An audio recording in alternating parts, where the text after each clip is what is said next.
नमस्कार, आपण पाहत आहात क्राईम अंकुश। सोलापूर शहरातील नागरिकांच्या सोयीसाठी विविध भागात परिमंडळ कार्यालय कार्यरत असून हे परिमंडळ कार्यालय अन्नधान्य वितरण कार्यालयाच्या अंकित येतात। सोलापूर शहरात एकूण 4 परिमंडळ कार्यालय असून त्यात अ विभाग, ब विभाग, क विभाग व ड विभागांचा समावेश आहे।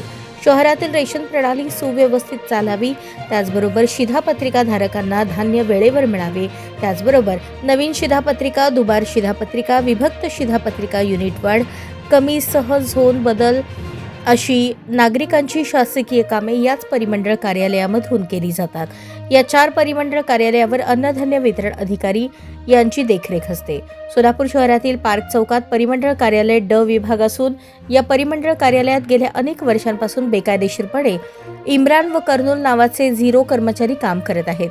हे 0 कर्मचारी शिधापत्रिका संदर्भातील नवीन शिधापत्रिका, दुबार शिधापत्रिका, विभक्त शिधापत्रिका, युनिट वाढ, कमी आणि इतर कामे करत असून बेकायदा शासकीय दप्तर दस्तऐवज हाताळत नागरिकांकडून पैसे उकळून नागरिकांचे काम करून देत असल्याचे बोलले जात आहे। अशा बेकायदेशीर काम करणाऱ्या 0 कर्मचाऱ्यांना परिमंडळ अधिकारी ड विभाग पाठीशी घालत असल्याचा आरोप देखील नागरिक करत असून वर्षानुवर्षे याच कार्यालयात ठाण मांडून असलेल्या इम्रान व कर्नूल या 0 कर्मचाऱ्यांना कार्यालयाबाहेर का केले जात नाही असा सवाल देखील नागरिकांमधून उपस्थित केला जात असून शिधापत्रिका धारकांची आर्थिक लूट करणाऱ्या 0 कर्मचाऱ्यांची हकालपट्टी अन्नधान्य वितरण अधिकाऱ्यांनी करावी अशी मागणी आता जोर धरू लागली आहे।